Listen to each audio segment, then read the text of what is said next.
Shri Khodaldham trust Kagvad આયોજિત ખોડલધામ મંદિરના દશાબ્દી મહોત્સવ નિમિત્તે તારીખ 19થી 21 જાન્યુઆરી દરમિયાન ત્રિદિવસીય વિવિધ ધાર્મિક કાર્યક્રમોનું આયોજન કરવામાં આવ્યું છે। ત્યારે અંકલેશ્વર જીઆઈડીસીમાં વસતા ભક્તો અને સમાજના સભ્યોને આમંત્રણ આપવા માતાજીનો રથ આવી પહોંચ્યો હતો, જે રથ વિવિધ વિસ્તારમાં ફરી માતાજીના ભક્તોને આમંત્રણ પાઠવવામાં આવ્યું હતું।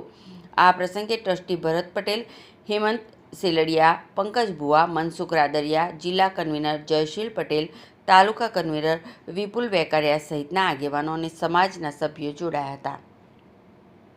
શક્તિ અને આસ્થાના મહાસંગ્રામ એટલે ખોડલધામ ટ્રસ્ટ કાગવડ તરફથી આજે દશાબ્દી મહોત્સવના ભાગરૂપે તારીખ 21/1/2017ના રોજ માતાજીનો પ્રાણ પ્રતિષ્ઠા થયો હતો। એ જ પ્રસંગ રૂપે આજે 21/1/2027ના રોજ 19, 20 અને 21 ત્રણેય દિવસ ત્યાં આસ્થાનો પ્રોગ્રામ થવાનો છે।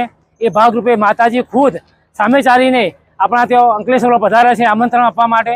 તો અંકલેશ્વરની પબ્લિકને જાણ કે દરેક માતાજીની આરતી કરે અને ભાગ રૂપે અને જે અથાતકે દાન જે આપે એ જ માતાજીની અચળતા।